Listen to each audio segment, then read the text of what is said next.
Aloha, my name is Taylor Norris, and I'm the creator of Flower of Healing Reiki, unifying holistic health and spiritual awakening. In today's video, I'd like to share with you about more tips for staying grounded on a raw food diet, raw food Ayurveda tips for staying grounded if you're eating raw vegan, if you're trying to do a Sattvic diet. This is the kind of video for you. How to remain grounded and centered and really embodied as you raise your frequency higher and higher and lighter and lighter. It's so important when doing that to stay embodied and to be grounded and to be centered and to be calm and to be present and to be aware and not feeling all scattered and excessive Vata Dosha. So this video is great for you if you know your Vata Dosha. If you're not sure what your dosha is, there's a link below with a dosha quiz that's free. It's very thorough, comprehensive, and it'll let you know what your dosha is. But if you're here, chances are you know you might be a little ungrounded. So let's get into some of those tips and ways that I stay grounded with my Vata energy, because we all have all of the doshas just in different levels, and it's really important to keep Vata dosha balance, Pitta dosha balance, Kapha dosha balance, and we each kind of have different levels of them at any time. And often the one that can get like out of check when eating a really light, healthy, fresh, awesome raw vegan diet is often that Vata dosha. So I find that it's really important to have some tools in the toolkit that, of course, are food tools, different dietary choices for how to stay grounded as maybe a Vata dosha type or just period on a raw food diet, as well as some non-food tools and techniques that are useful. And I did a video where I shared a bunch of techniques, 5 tips that I'll link below that seems like people are really enjoying and benefiting from. So I wanted to elaborate further on some other things that I do to keep that Vata dosha in balance and to stay grounded as a raw vegan. So one way that I've been working with this is to actually anoint the feet with oil after showering, after bathing. It's really nice. It's really grounding. I made a video that I'll link below about kind of my process in doing that, but it can be really simple and really beautiful act of self-care and self-love. In that video, I also mentioned essential oils and carrier oils that are specifically good for each dosha, including Vata dosha. So the second way that I like to stay grounded on a raw vegan diet is to take warm baths. Vata dosha is cold and dry. So warm baths are an amazing way to balance Vata dosha and to help stay grounded. In the warm bath, I like to include essential oils. Again, that video that I link below, it has which essential oils are good for Vata. I also include sea salt, baking soda. I'm a Reiki master, so I put Reiki in it.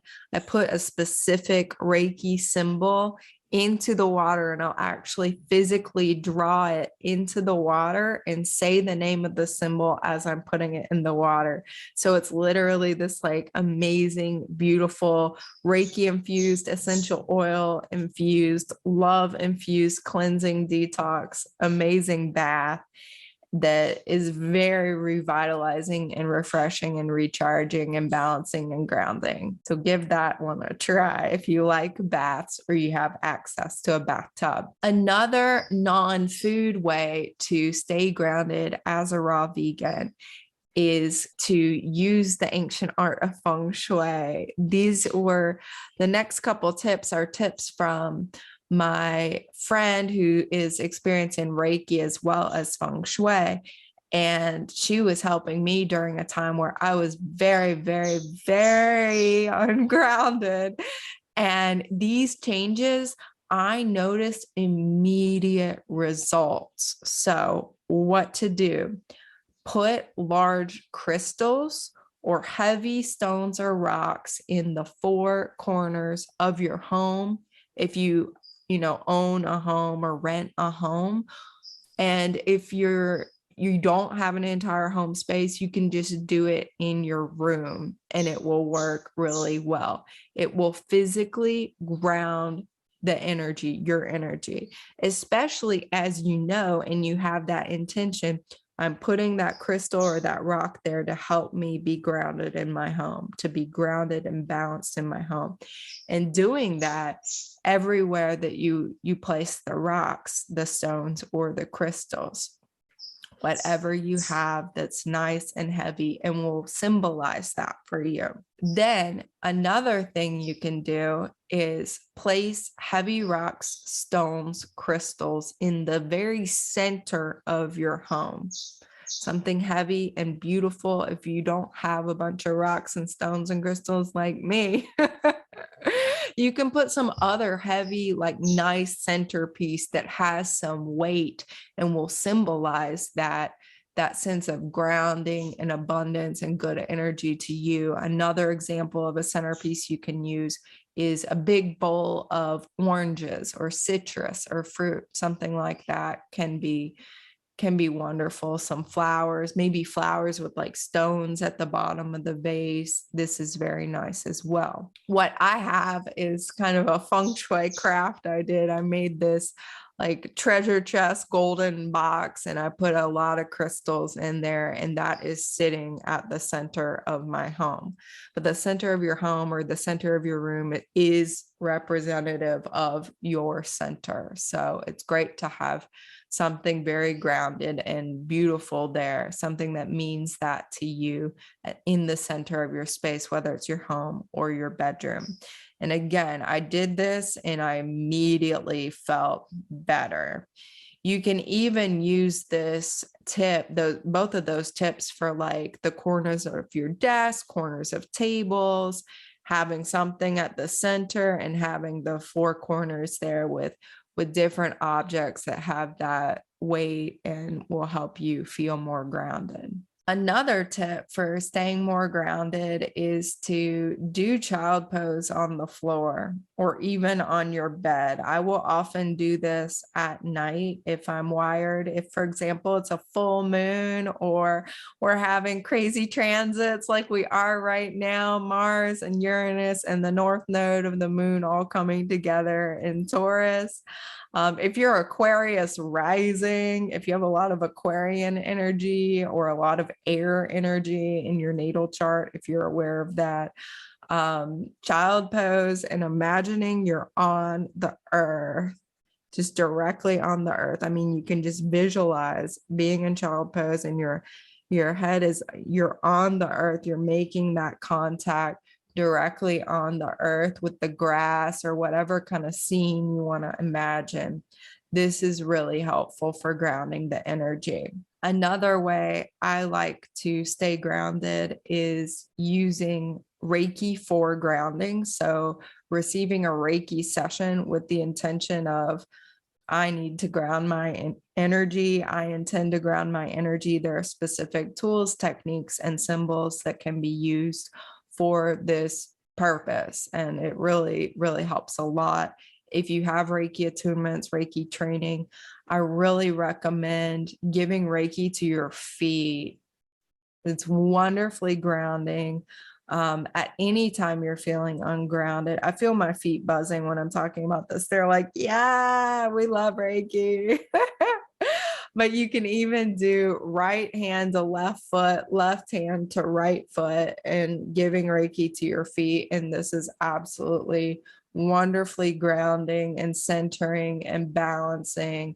Highly recommend giving either of those a try, actually, in intentionally doing a Reiki session for grounding or doing the self Reiki to the feet. This is really wonderful I try to do that once a day, but I notice Reiki energy for me lately is just always in my feet, helping me stay grounded. It's really, really helpful. So finally, the last tip I will share with you today is a food tip. And I might have mentioned it in that other video about staying grounded on a raw food diet, but I mean, it's so good that I will mention it again.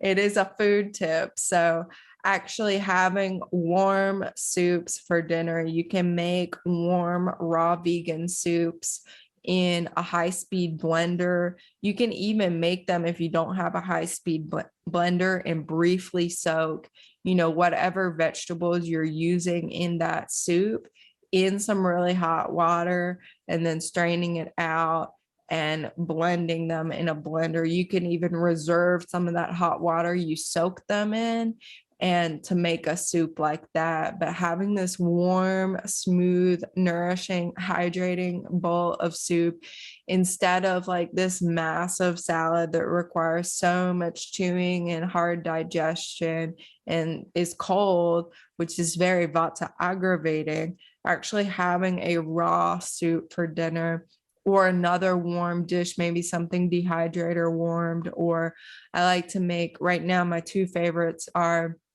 either a variation of my broccoli soup or a variation of my cauliflower mash. And both of those recipes are in Raw Food Ayurveda Volume 3, which is available as an ebook on my website or as a paperback. And those links are below. In all of my Raw Food Ayurveda books, I have tips specific for all the doshas and information more about what can be out of balance and how to balance. So those are amazing resources if you're looking for more tips. And the ebooks are all available on my website, taylornorrisreiki.com. I hope these tips are helpful to you. Combination of non-food, mostly non-food tips, which I think is really helpful. Because it's easy to think, oh, I have to ground, so I have to eat a whole lot more food or eat a whole lot more heavy food or fats. You might need to change your diet. Depends. Everybody's going to be different. Those tips might be very true for you. But for me, I found a lot of benefit for looking beyond just, still messing with the foods to get it right, to actually looking at other ways I can stay grounded. Something else that comes to mind that I can add right now on the fly, spontaneous, is grow stuff. This is incredibly grounding, even if you're just doing sprouts and, not even working with soil. Grounding happens working with plants in any way. Having house plants, they're very grounding.